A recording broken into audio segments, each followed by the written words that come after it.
Je passe la parole tout de suite à la deuxième personne sur la tribune, donc Nathalie Udo, qui vient de Rennes, de l'unité mixte Espace et Société, et comme vous allez le comprendre, qui a passé beaucoup de temps à La Réunion à se promener pour observer les agents d'Europe introduits là-bas, qui font des trop jolis paysages, mais qui effectivement prennent peut-être la place d'autres végétaux qui étaient présents initialement. Nathalie, pardon, vous avez la parole. Merci, bonjour à tous. Je ne sais pas si vous m'entendez. Du coup, je vais présenter des travaux que j'ai réalisés dans le cadre de mon doctorat, qui était encadré par Catherine Darro et Anne Atlan. Catherine Darro qui est sociologue, Anne Atlan qui est écologue et maintenant aussi sociologue. Et donc, je vais vous parler des espèces nuisibles, espèces invasives, et en quoi ces statuts publics sont inscrits finalement dans la succession des lectures du monde, avec le cas donc, de l'agent d'Europe, donc, que vous avez en photo ici à droite, sur l'île de la Réunion. Je veux bien le petit... Ouais. Merci. Alors pour commencer, j'ai proposé quand même une définition des espèces invasives. Alors bien sûr, il en existe toute une quantité de définitions, toute une diversité, à la fois entre scientifiques, gestionnaires et politiques, mais aussi au sein des scientifiques. Il y a de nombreux débats sur les définitions, on en a déjà beaucoup parlé. Je vous en mets une qui est souvent reprise, qui est celle de l'UICN de 2015. Une espèce exotique envahissante ou espèce invasive est une espèce introduite par l'homme en dehors de son aire de répartition naturelle, volontairement ou accidentellement, et dont l'implantation et la propagation menacent les écosystèmes, les habitats ou les espèces indigènes, avec des conséquences écologiques, économiques ou sanitaires négatives. Donc cette définition fait l'objet de nombreuses controverses, elle n'est pas du tout acceptée par tout le monde, mais elle permet de poser, pour commencer ma présentation, un premier cadre, et justement on pourra y revenir par la suite. Donc, les premiers travaux en sociologie ont porté sur la variété des catégorisations de ces espèces à un instant donné par les différents acteurs. Ces espèces peuvent en effet être qualifiées d'invasives, mais aussi de nuisibles ou de ressources économiques ou encore d'espèces ornementales, en fonction des groupes d'acteurs.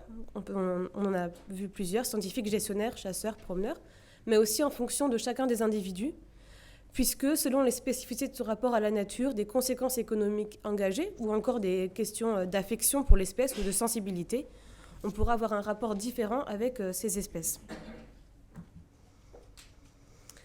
Les travaux ont aussi montré que ces catégorisations sont bien sûr contextualisées dans le temps et dans l'espace, on l'a déjà bien discuté hier par rapport à la notion de nuisible, et qu'elles varient en fonction des relations construites entre l'humain et l'animal ou la plante, les priorités du territoire et les risques sanitaires acceptables par la société. Donc quelques exemples en bas, le ragondin, le lapin de Garenne, le cerisier tardif, ont eu au cours du temps toute une diversité de statuts qui leur ont été attribués à partir du moment où elles ont été introduites, que ce soit en Europe ou ailleurs dans le monde.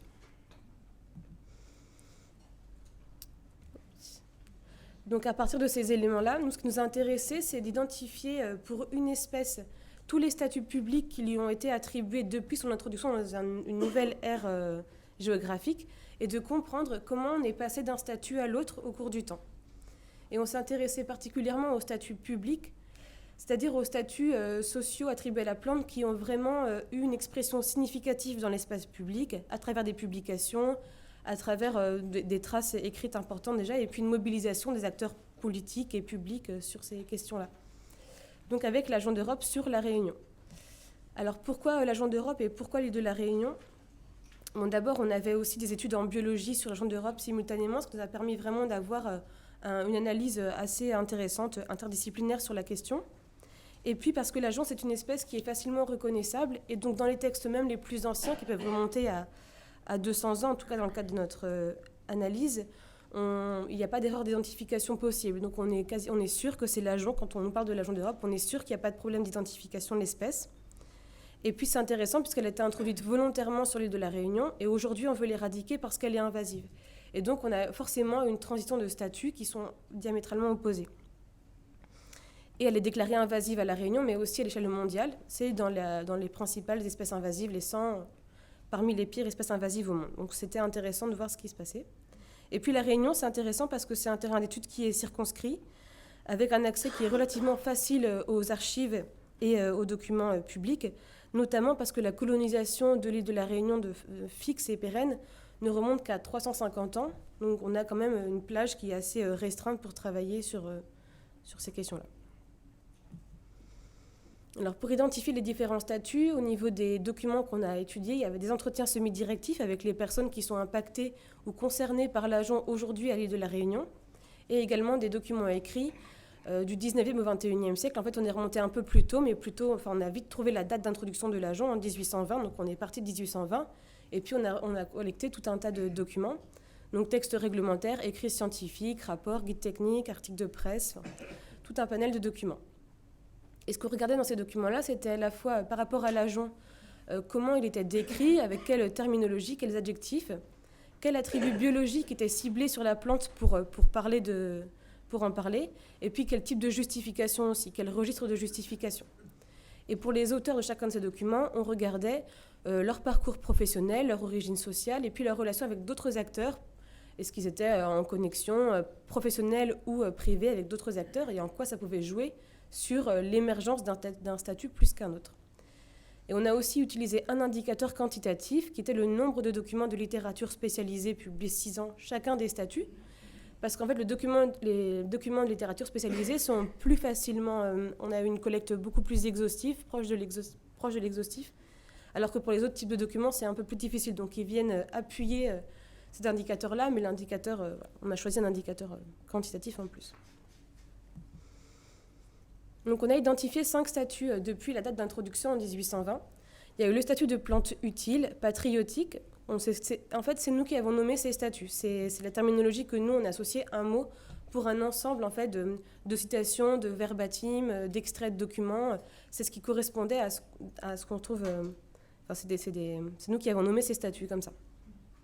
Donc vous avez, pardon pour les axes, d'abord donc, le temps en bas, bien sûr, et puis le nombre de documents de littérature que je vous disais... qui donne ces histogrammes. Donc le statut de plante utile, patriotique, paysagère, espèce nuisible et puis plus récemment espèce invasive. Donc on va revenir vite fait sur chacun des statuts. D'abord le statut de plante utile, c'est l'agent qui peut servir de clôture, de combustible, d'aliment pour les animaux, de brise-vent. Et il est porté essentiellement par des agronomes et par des éleveurs. Et la période où il est le plus présent, c'est le début du 19e siècle. Ensuite, on a l'agent patriotique, c'est quand l'agent est utilisé dans les textes pour se rappeler de la terre natale de la France, en particulier de la Bretagne. Il y a énormément de Bretons qui sont partis s'installer à La Réunion, et puis plus globalement de la patrie, de la France. Il était porté par des colons, mais aussi par des botanistes, par des écrivains et par des géographes qui, dans leurs écrits, même académiques, rappelaient à quel point c'est intéressant et c'est joyeux de retrouver cette plante qui nous rappelle la France.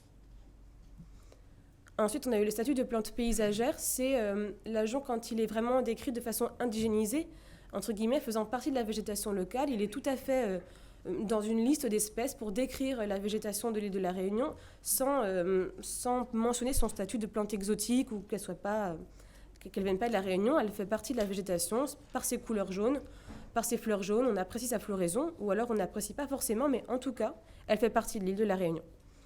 Et qui publie sur ce statut-là, ça va être les botanistes, les géographes, dans les guides touristiques et puis des écrivains. Le statut de plante nuisible, il apparaît de façon déjà un petit peu ponctuelle au début du XXe siècle, mais il émerge vraiment dans les années 50, puis après une rechute dans les années 80-90.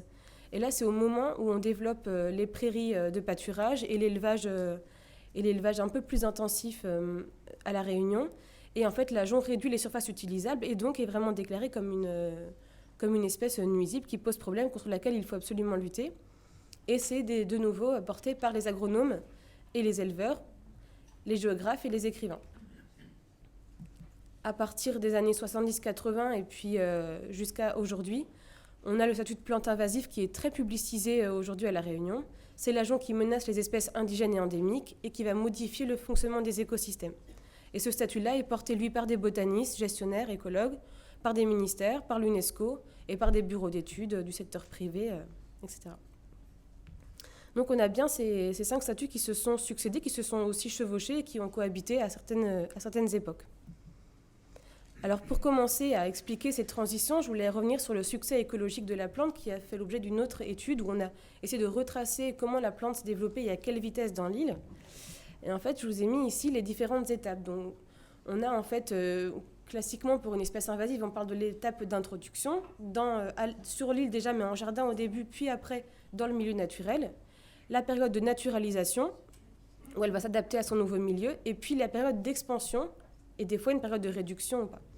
Et en fait, ce qu'on se rend compte, c'est qu'on a effectivement des statuts qui vont se justifier par une certaine phase du succès écologique, par exemple nuisible ou invasif, c'est pendant qu'elle était en expansion que ces statuts sont apparus, mais pour autant, vous pouvez voir qu'il y a plusieurs statuts pendant la phase d'expansion. Pendant cette même phase d'expansion, on a pu le qualifier de patriotique, de paysager, de nuisible ou d'invasif. Et donc, ça nous amène à penser qu'il y a, dans tous les cas, que l'expansion géographique n'est pas le seul facteur explicatif, n'est pas un facteur explicatif suffisant pour expliquer la transition de ces statuts sur l'île de la Réunion. Et donc, c'est là qu'on a mobilisé plus un cadre d'analyse en sociologie pour comprendre ce qui avait pu se passer. Alors, pour analyser les transitions, on a utilisé 3 niveaux d'analyse. Et en fait, c'est une grille de lecture qui s'est inspirée d'une grille de lecture qui s'appelle la multi-level perspective, et en fait, qui est habituellement employée pour étudier les transitions sociotechniques. Et nous, on l'a mobilisée de façon partielle pour comprendre la transition de ces statuts. Donc d'abord, on a regardé au niveau du contexte exogène les facteurs socio-économiques, techniques, scientifiques qui vont influencer les rapports de l'homme à la nature de façon globale et pas propre à la Réunion. On a regardé les pratiques et les discours établis et stables, plutôt à un niveau insulaire. Et donc, en l'occurrence, on regarde les modalités de gestion de la nature et des espaces agricoles à La Réunion en lien avec les statuts publics dominants. Et troisième niveau d'analyse, on va regarder les niches d'innovation. C'est ces statuts silencieux qui existent, qui sont portés par des acteurs, mais qui n'ont pas réussi à atteindre une publicisation significative, qui sont un petit peu en latence, en attendant de pouvoir percer. Et ce qu'on regarde comme processus, c'est en quoi le contexte exogène va faire pression justement sur les pratiques et discours établis, et en quoi ça va permettre la percée de nouveaux statuts, de ce qu'on appelle des innovations par rapport à la sociologie, la multilevel perspective, et comment ça va nous entraîner vers la reconfiguration et vers un nouveau statut dans l'espace public. Et donc, je n'ai pas le temps de tout vous présenter, mais je vais vous présenter l'évolution du contexte exogène tout d'abord, de 1825, l'arrivée de l'agent sur la Réunion jusqu'à aujourd'hui. Donc, c'est assez schématique, mais c'est pour vous donner une idée de ce sur quoi on a travaillé. Donc, d'abord, dans la première période jusqu'aux années 80, par là, on est dans une approche plutôt technico-économique des espaces cultivés, avec une nature sauvage qui est regardée sous un registre émotionnel. Qu'on la craigne ou qu'on l'apprécie, c'est très ontologique, c'est très sensible en général dans les textes qu'on peut lire. Et puis, on a une très faible présence des problèmes écologiques dans la littérature. Et ça, plus le contexte local, par exemple, en 1820, même tout le 19e siècle, on a vraiment la colonisation de l'île de la Réunion, on a des besoins locaux au niveau des plantes et au niveau des animaux, des introductions. Et donc, on a beaucoup d'introductions d'espèces, et c'est dans ce contexte-là qu'on va avoir le statut de plante utile pour l'ajon.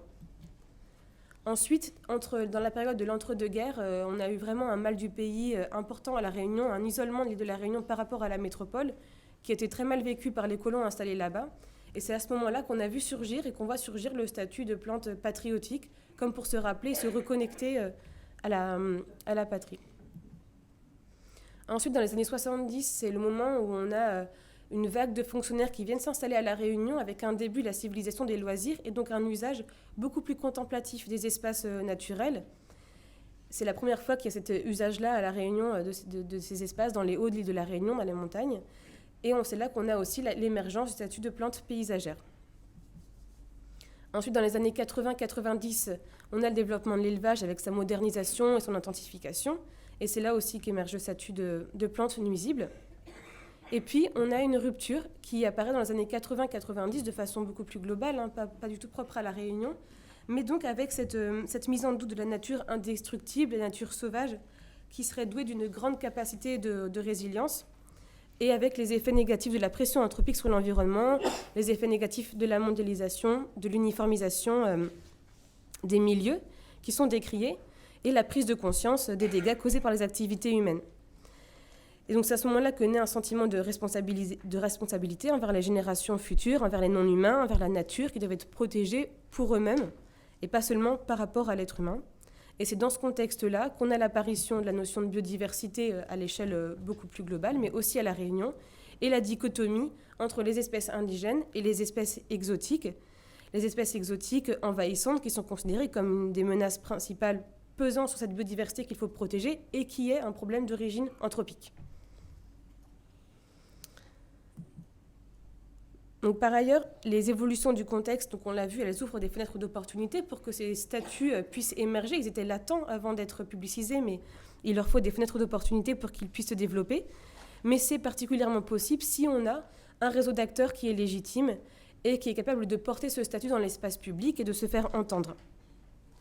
Donc il est d'autant plus puissant, ce réseau, s'il y a une densité de relations professionnelles et personnelles fortes entre ses membres et que ils vont plus facilement réussir à percer et à imposer, ou en tout cas proposer et imposer leurs idées dans la sphère plus publique.